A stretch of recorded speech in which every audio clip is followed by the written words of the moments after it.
ওঙ্কার বাংলা ডিজিটালে আমি সোহেলি। এই মুহূর্তের খবর হলো, আগামী 29 মে সিকিম সফরে যেতে চলেছেন প্রধানমন্ত্রী নরেন্দ্র মোদী।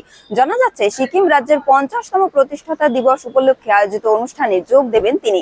চীন সীমান্তবর্তী সিকিমে প্রধানমন্ত্রীর এই সফর যথেষ্ট তাৎপর্যপূর্ণ হতে চলেছে বলে মনে করছে ওয়াকিবহুল মহল। মঙ্গলবার হাইকোর্টে প্রাথমিক 32,000 চাকরি বাতিলের মামলার শুনানি রয়েছে। বিচারপতি তপব্রত চক্রবর্তী ও বিচারপতি ঋতব্রত কুমার মিত্রর এজলাসে শুনানি হবে। গত 7ই এপ্রিল এই মামলার শুনানি স্থগিত হয়ে যায় বিচারপতি সৌমেন সেন সরে দাঁড়ানোয়। সুপ্রিম কোর্টের মামলা ফেরত পাঠায় কলকাতা হাইকোর্টে। সেই মামলারই মঙ্গলবার শুনানি হতে চলেছে।